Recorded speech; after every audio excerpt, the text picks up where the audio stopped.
नमस्कार, eco and energy talk में आपका स्वागत है। आज हम पहुंचे हैं दिल्ली के जहांपनाह पार्क में। ये जहांपनाह पार्क जो है साउथ दिल्ली में है और अगर यहाँ पहुंचना हो आपको तो आप दिल्ली मेट्रो से आएँ और चिराग दिल्ली मेट्रो स्टेशन पर उतरें और वहाँ से वॉकिंग डिस्टेंस पे ये जगह है और यहाँ आप पहुँच सकते हैं। 400 एकड़ में फैला हुआ ये पार्क जो है एक बहुत बेहतरीन जगह है आने के लिए, यहाँ पर घूमने के लिए, पिकनिक करने के लिए, बच्चों को लाने के लिए। और यहाँ बहुत सारे लोग आते हैं, लेकिन आज सुबह जब हम यहाँ पहुँचे हैं तो यहाँ बरसात हुई है, तो इसलिए ये पार्क में थोड़ा सन्नाटा है, थोड़ी शांति है। तो हम इस बारे में कोई सैर सपाटा करने तो यहाँ आए नहीं हैं, आपको एक बहुत महत्वपूर्ण मुद्दे के बारे में बताने आए हैं। ये जो आपको दिखाई दे रहा है ये जिम है यहाँ का, बहुत शानदार। और इस जिम में कुछ देर मेहनत करने के बाद, पसीना बहाने के बाद हम ये कार्यक्रम रिकॉर्ड कर रहे हैं। और यहाँ पर एक बात महत्वपूर्ण समझने की ये है कि दिल्ली में कई सारे बायोडाइवर्सिटी पार्क हैं और आपको उन सभी जगह जाना चाहिए। उसमें कुछ बायोडाइवर्सिटी पार्क ऐसे हैं जिनका मैंने वीडियो भी बनाया है, वो मेरी वेबसाइट पर आप मेरे यूट्यूब चैनल में जाएंगे तो उसे देख भी पाएंगे। लेकिन आज हम यहाँ कोई सैर सपाटे के लिए नहीं आए हैं, आज हम एक गंभीर मुद्दे पर बात करने के लिए आए हैं और वो मुद्दा है ग्रीन वॉशिंग का। ग्रीन वॉशिंग मतलब आपके साथ धोखा। किस तरह का धोखा कि कंपनियां आपको जो बताती हैं असल में वो कर नहीं रही होती। आपके घर के प्रोजेक्ट, घर के जो गैजेट है, जो कोई चीज़ आप खरीदते हैं, उसमें जिस तरह के दावे किए जाते हैं एनवायरमेंटल प्रोटेक्शन को लेकर, वो असल में किया नहीं जाता और वो दावा किया जाता है और उसे हम कहते हैं ग्रीन वॉशिंग। तो इस बारे में हम एक बहुत ही ख़ास मेहमान से बात करेंगे। उनसे बात करने से पहले मैं आपको बताता हूँ कि आखिर ग्रीन वॉशिंग की परिभाषा क्या है। ग्रीन वॉशिंग असल में एक मिसलीडिंग मार्केटिंग स्ट्रेटजी है, एक भ्रामक जो मार्केटिंग रणनीति है, जिसमें कंपनियां उपभोक्ताओं को, जो आपके कंज्यूमर्स हैं कंपनियों के, उनको मिसलीड करने के लिए और उनके दिमाग में अपनी छवि को बढ़ाने के लिए अपने उत्पादों या उनकी प्रैक्टिसेस को पर्यावरण के अनुकूल या एनवायरमेंटल फ्रेंडली बताकर गलत तरीके से प्रचारित करती हैं। इसमें पर्यावरणीय लाभों को, जो एनवायरमेंटल बेनिफिट है उनको बढ़ा चढ़ाकर बताना, मिसलीडिंग लेबल, जो भ्रामक लेबल है उनका उपयोग करना, या उनके जो पर्यावरण पर होने वाले नेगेटिव इफ़ेक्ट हैं उस पर्टिकुलर पर्टिकुलर गैजेट के कारण या पर्टिकुलर जो चीज़ आप इस्तेमाल कर रहे हैं उपकरण, उसके द्वारा उसे कम करके आंका जाता है। इससे एक बहुत बड़ा नुकसान होता है कि जो जेन्युइन एफर्ट्स हैं, जो मौलिक कोशिशें की जा रही हैं पर्यावरण संरक्षण की और सस्टेनेबिलिटी की, वो कमज़ोर हो जाती हैं और अच्छी प्रैक्टिसेस की दिशा में जनता का प्रयास जो है वो कमज़ोर पड़ जाता है। इस बारे में और बातचीत करने के लिए मेरे साथ दिल्ली स्थित centre for science and environment के डेप्यूटी प्रोग्राम मैनेजर हैं त्रिशांत जी। त्रिशांत, मैं आपका से पूछना चाहता हूं कि जो ग्रीन वॉशिंग है, इस ग्रीन वॉशिंग में असल में कंपनियां क्या करती हैं, पहले इसका मतलब क्या है जो मैंने बताया, उसके अलावा और अगर डिटेल में आप बता सकें, और इसको कैसे ऑपरेट करती हैं कंपनियां। जी बिल्कुल। ग्रीन वॉशिंग एक बड़ा मुद्दा बनता जा रहा है। हमारे आसपास बहुत से ऐसे उदाहरण हमें देखने को मिल रहे हैं जिसमें बहुत सारी संस्थाएं या कंपनियां इस तरीके के क्लेम कर रही हैं कि हम क्लाइमेट फ्रेंडली हैं, या हम क्लाइमेट न्यूट्रल हैं, या हम प्लास्टिक फ्रेंडली हैं, या हम इको फ्रेंडली हैं। इस तरीके के बहुत उदाहरण आपको आसपास देखने को मिलेंगे। बहुत सारे ब्रांड ऐसा क्लेम कर रहे हैं। ग्रीन वॉशिंग एक ऐसा तरीका है जिसमें कंपनियां, संस्थाएं अपने आप को पर्यावरण के अनुकूल दिखाने के लिए इस तरीके के क्लेम करती हैं कि वो क्लाइमेट फ्रेंडली हैं, क्लाइमेट न्यूट्रल हैं, लेकिन ऐसा ज़रूरी नहीं कि ऐसा वास्तव में हो। इसके बहुत सारे अलग अलग उदाहरण या तरीके हो सकते हैं, जैसे कि गुमराह करने वाली बातें करना। मिसाल के मुझे याद है कि कोको कोला और डेनॉन नामक एक कंपनी है जो कि प्लास्टिक बोतल का इस्तेमाल करते हैं।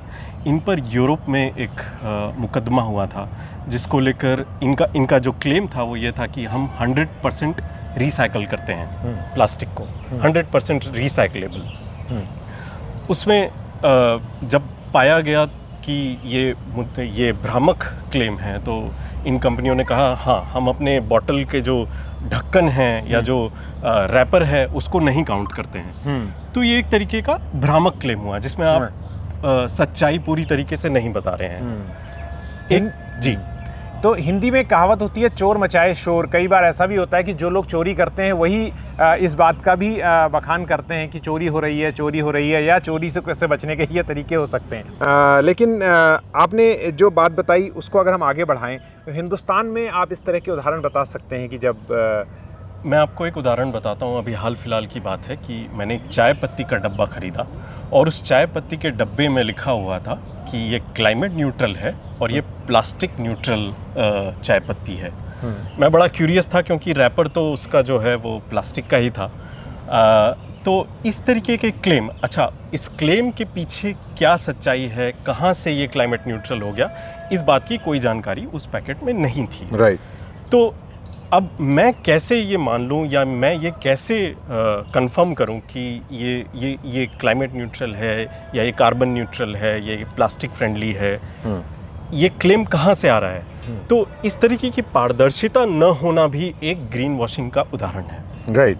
और एक उदाहरण ऐसे कई गाड़ियों के भी याद आते हैं। जैसे कई गाड़ियाँ ऐसा लिखती हैं जब आप खरीदते हो, गाड़ियाँ चलती भले ही डीजल और पेट्रोल से हैं पर उनमें लिखा रहता है इमिशन फ्री कार।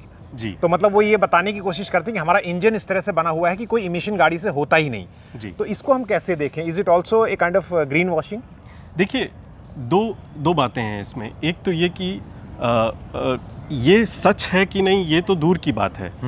पहली बात तो ये है कि क्या कोई तरीका है जिससे आप ये बता सकें कि ये सच है कि नहीं? क्या एक कंज्यूमर जाके ये कंफर्म कर सकता है? क्या वो कंपनी से अगर पूछे कि ये एमिशन फ्रेंडली कैसे है या इसमें एमिशन ज़ीरो एमिशन कैसे है, तो अगर कंपनी बता ना पाए तो भी ये भी एक ग्रीन वॉशिंग है। भले वो हो रहा हो या ना हो रहा हो वो दूसरी बात है।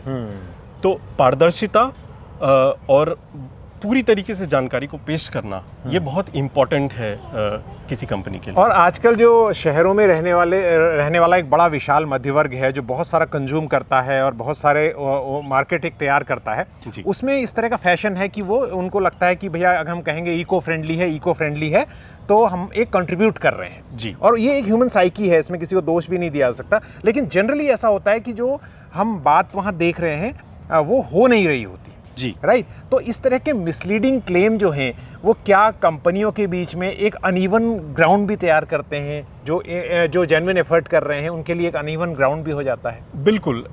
कंपनियों के लिए अब मान लीजिए कि अगर ज़्यादातर कंपनियां इस तरीके के क्लेम कर रही हैं, उसका कोई आधार नहीं और आप पाते हैं कि इस तरीके की बातें बेबुनियाद हैं, तो जाहिर तौर पर सरकारें या एड एजेंसियां या एड काउंसिल जो हैं वो इस तरीके के गाइडलाइंस लेकर आते हैं कि आपको इन सारी बातों का ख्याल रखना होगा, ये सर्टिफिकेशन लेना होगा, वो सर्टिफिकेशन लेना होगा, जो कि अगर कंपनी कोई अच्छा काम कर भी रही है उसके लिए ये पूरा प्रक्रिया जो है वो लंबी हो जाती है। सारे सर्टिफिकेशन पाना, प्रूव करना कि वाकई हाँ हम जो कर रहे हैं वो क्लाइमेट फ्रेंडली है, तो उनके लिए भी एक तरीके से ये एक जो है मुद्दा गंभीर है। तो मैं अगर इसमें एक चीज़ आपसे और पूछ सकूं कि आपको क्या लगता है हिंदुस्तान में समस्या कितनी बड़ी है? क्या हिंदुस्तान में, क्योंकि बाहर की कंपनियां भी ऑपरेट कर रही हैं हिंदुस्तान में और देसी कंपनियां भी हैं, तो आपको लग रहा है कि मतलब कि और कोई उदाहरण भी अगर दे सकें आप? जी।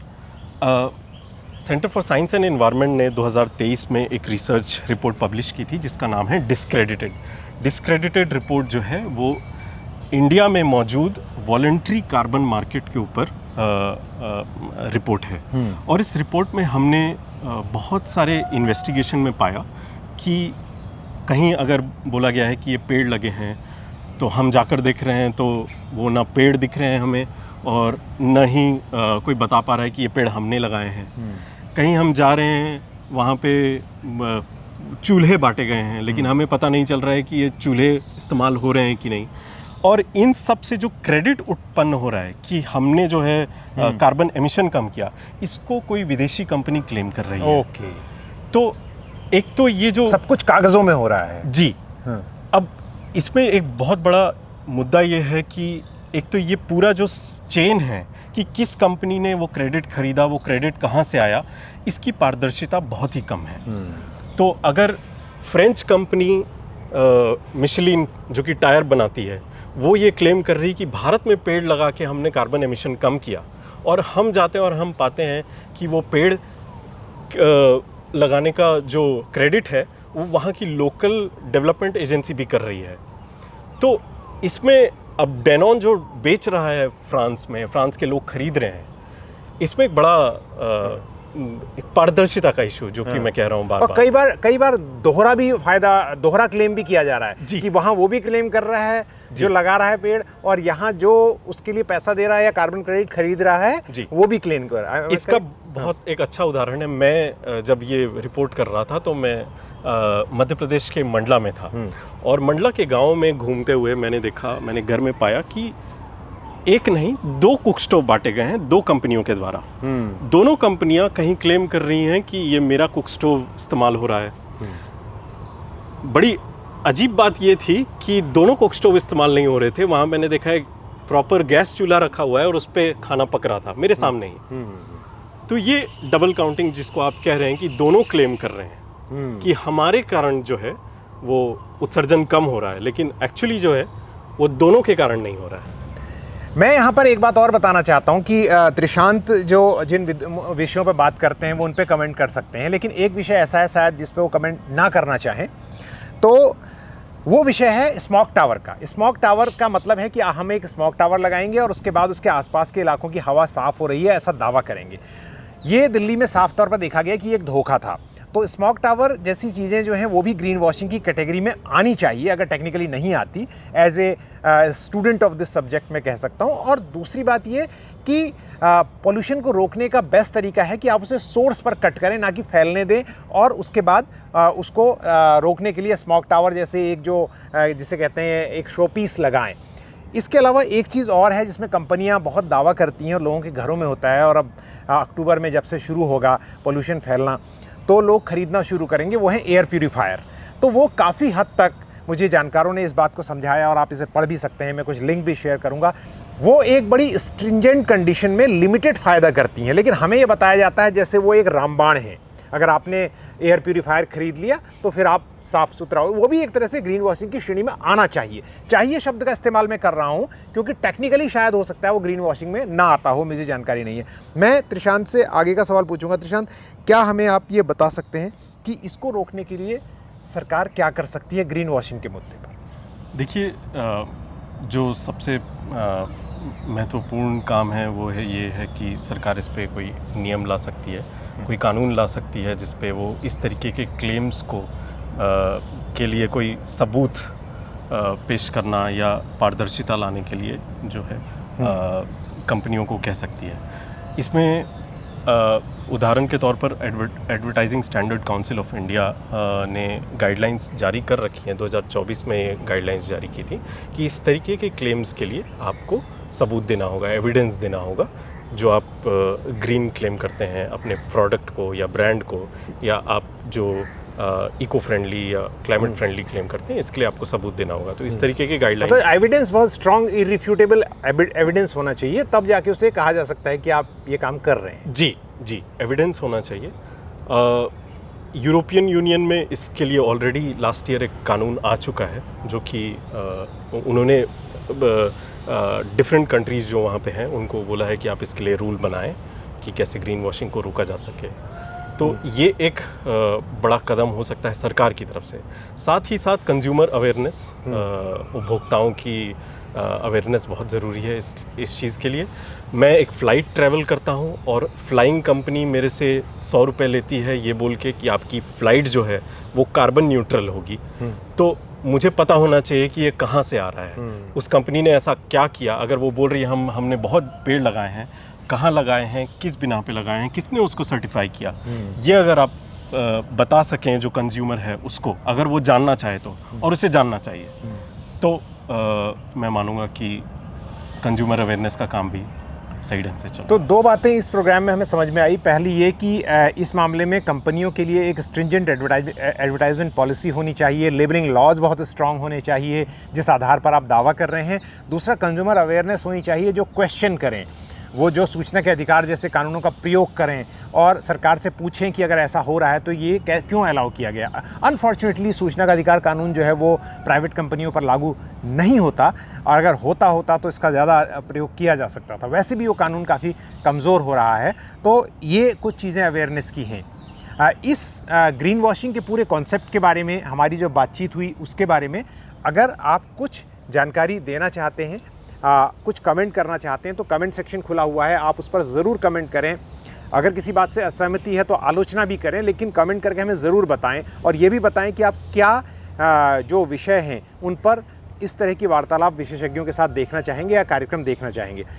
अगर आपको ये प्रोग्राम पसंद आया और आपको लगा इससे कुछ जानकारी मिली है आपको, तो इसको लाइक और शेयर ज़रूर करें, क्योंकि इससे इसकी रीच बढ़ती है।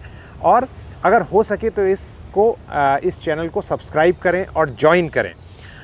इस तरह के कार्यक्रम बनाने के लिए लगातार, क्योंकि ये बहुत इस तरह के जो डेली डोज होती हैं आपके एंटरटेनमेंट की, उसकी श्रेणी में नहीं आते, तो इनको बहुत दूर तक ले जाने के लिए हमें काफ़ी परिश्रम करना पड़ता है, मेहनत करनी पड़ती है, तो संसाधनों की भी ज़रूरत होती है। तो आप चाहें तो हमें सपोर्ट कर सकते हैं। UPI ID जो है वो डिस्क्रिप्शन बॉक्स में है। अगले वीडियो में जल्द ही आपसे मुलाकात फिर होगी।